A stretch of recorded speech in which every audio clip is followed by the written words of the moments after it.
There is one style rule that overrides every other style rule. Not color, not fabric, not occasion dressing, not accessory coordination, not the leather system, not the 5-color palette. Fit. The single principle that determines whether a garment works or does not work, regardless of its price, its brand, its color, or the occasion it was purchased for. A poorly fitted piece in excellent fabric will always look worse than a well-fitted piece in modest fabric. A poorly fitted blazer from a luxury brand will always look worse than a well-fitted blazer from a mid-range retailer that has been correctly adjusted at a tailor. This is not a matter of taste or style preference. It is a visual fact about how clothing interacts with the human body, and it is the most important practical understanding a man over 60 can have about his wardrobe. The reason fit matters more after 60 than at any previous point in a man's life is specific. The body changes. Shoulders shift slightly. The torso changes in proportion. The chest, the waist, the seat. All of these may have changed from the dimensions they were at 40 or 50, and the clothes that were bought at 40 or 50, or the clothes bought more recently but selected by habit rather than attention, may no longer be correct for the body that is wearing them today. A man over 60 who is still wearing clothes in the fit he established decades ago is almost certainly wearing at least some pieces that no longer fit correctly and producing an overall impression that is weaker than it would be if each piece were correctly adjusted for the body he has now. This video is about fit, not as an abstract style principle, but as a set of specific testable checkpoints, one for each category of garment, that allow a man over 60 to assess every piece in his wardrobe against an objective standard and identify exactly where the fit is working and exactly where it is not. This channel is about classic menswear, timeless style, and the practical decisions that help men over 60 look their best. Fit is the foundation of all of those decisions. Without it, nothing else in the wardrobe performs at the level it should. With it, even the most modest wardrobe performs at a consistently high level. The first fit checkpoint is the shoulder seam. This is the single most important fit indicator in any jacket or blazer, and the one that most men over 60 have never been explicitly told to check. The shoulder seam of a blazer or jacket should sit precisely at the natural shoulder point, the end of the bony protrusion of the shoulder, where the arm begins, not 5 millimeters inside it, not 5 millimeters beyond it, precisely at it. When the shoulder seam is too wide, sitting beyond the natural shoulder point, the jacket sleeve hangs at the wrong angle, the lapel rolls incorrectly, and the entire jacket appears to be wearing the man rather than being worn by him. The sleeve pulls forward slightly when the arm hangs naturally. The chest and back panels are pulled into an unnatural relationship with the body. And the jacket, however excellent its fabric and however well-intentioned its purchase, produces an impression of a man in clothes that do not belong to him. When the shoulder seam is too narrow, sitting inside the natural shoulder point, the jacket pulls across the upper back and chest, restricting movement and creating visible stress lines in the fabric. Neither of these problems can be corrected by a tailor. The shoulder seam is the one element of jacket fit that cannot be significantly altered without reconstructing the garment. This is why it is the checkpoint that must be passed at the point of purchase, before any other fit element is considered, and before any amount of price or quality justifies the purchase. The shoulder seam test is simple. Stand naturally, arms at the sides, and have someone check or photograph from behind where the seam sits relative to the natural shoulder point. If it is not precisely at the shoulder point, the jacket does not fit, regardless of everything else about it. The second fit checkpoint is the chest and torso. After the shoulder seam, the chest fit determines whether a jacket or shirt frames the upper body correctly or distorts it. The correct chest fit in a blazer, a shirt or a polo allows the garment to follow the natural contour of the chest without pulling across it and without hanging away from it with excess fabric. The chest pull test. Button the jacket or fasten the shirt and stand naturally. Do any buttons create horizontal stress lines across the chest? If yes, the chest is too tight. Does the fabric fall away from the chest and torso in an unsupported shape, creating a boxy, undefined silhouette? If yes, the chest is too loose.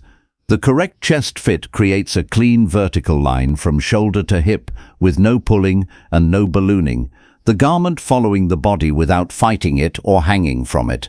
If you are finding this useful, specific, testable fit checkpoints that allow any man over 60 to assess his wardrobe against an objective standard, go ahead and subscribe. This channel is built around exactly this level of practical specificity, and there is a great deal more coming on every element of how fit, color, and decision-making work together to produce a consistently strong appearance. The third fit checkpoint is the trouser seat and thigh. This is the fit element most men over 60 find most difficult to assess because the trouser is most often checked in the static standing position, which reveals very little about how it actually fits during movement, sitting, and walking. The correct trouser fit in the seat and thigh provides enough room to sit comfortably and move naturally without visible pulling across the seat or bunching at the inner thigh, while not having so much excess fabric that the trouser loses its clean line and begins to add apparent width to the lower body. The specific reason this checkpoint becomes more important after 60 is the same reason so many other fit elements require reassessment at this stage. The body changes. The seat and thigh dimensions that a trouser was purchased to fit may no longer accurately reflect the current body. A trouser that was purchased when the seat was slightly smaller may now pull across the seat in a way that creates visible stress lines when sitting. A trouser purchased when the thigh was fuller may now have excess fabric at the inner thigh that creates a heavy bunched appearance. Either way, the result is a trouser that is not performing correctly, and that is affecting every outfit it is part of without the man being clearly able to identify why. The trouser movement test. Put on the trouser and sit down on a firm chair for 30 seconds, then stand. Does the seat fabric pull tightly across the seat when sitting? Too tight. Does the fabric bunch and wrinkle heavily at the inner thigh when standing? Too much fabric. The correct trouser should transition between sitting and standing without significant distortion in either direction.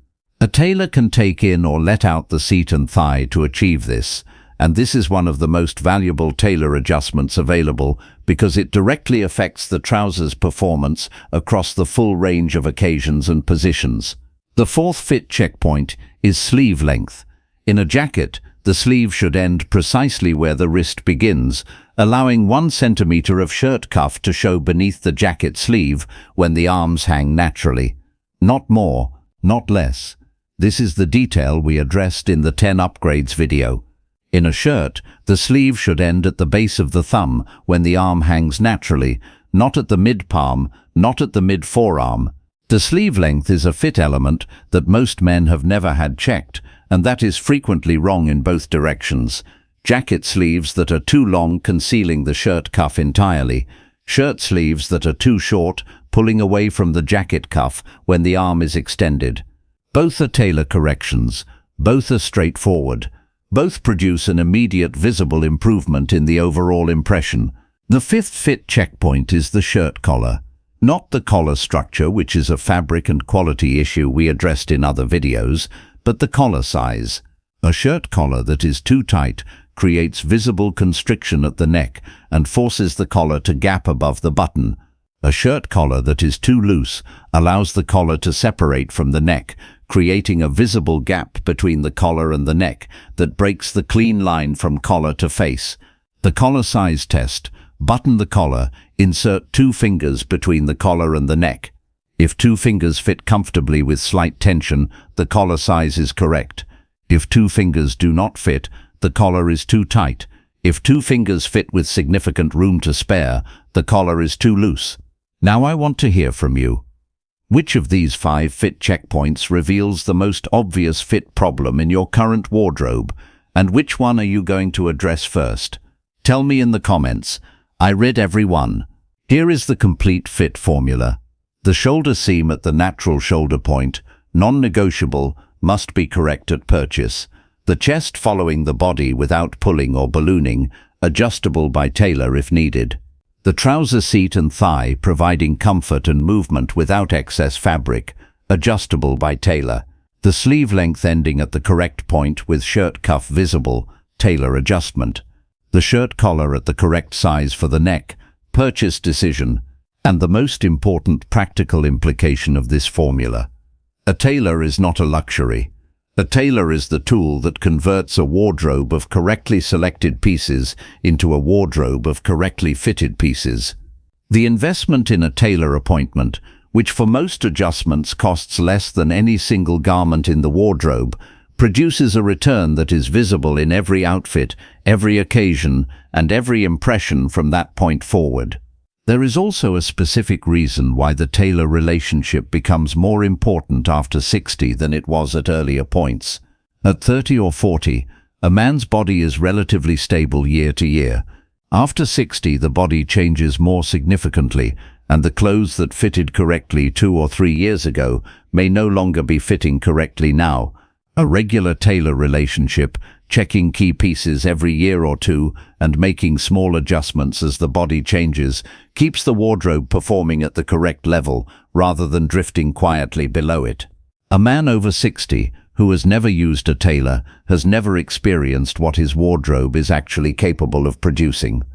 A man over 60 who uses a tailor regularly understands that the fit formula is not an aspiration, it is a standard. So here is the challenge. This week, apply the 5 fit checkpoints to one piece. Not the whole wardrobe, one piece. The blazer that has been feeling slightly off without a clear reason. The shirt that has always looked slightly wrong in photographs. The trouser that pulls slightly when sitting. Apply the shoulder seam test, the chest test, the movement test, the sleeve test, the collar test. Identify the specific fit problem. Then book the tailor appointment. One piece, this week, and notice what a single correctly fitted piece does to the overall impression of every outfit it is part of. If you found this useful, subscribe and share it. This is the foundational style principle that every other piece of advice on this channel is built on, and sharing it means someone else gets to understand why their wardrobe has not been performing the way they hoped. In the next video, we are going into the colors that work best near the face for men over 60, the specific collar colors that lift the face, make silver hair work harder, and produce a stronger impression at every social distance. You will not want to miss that one.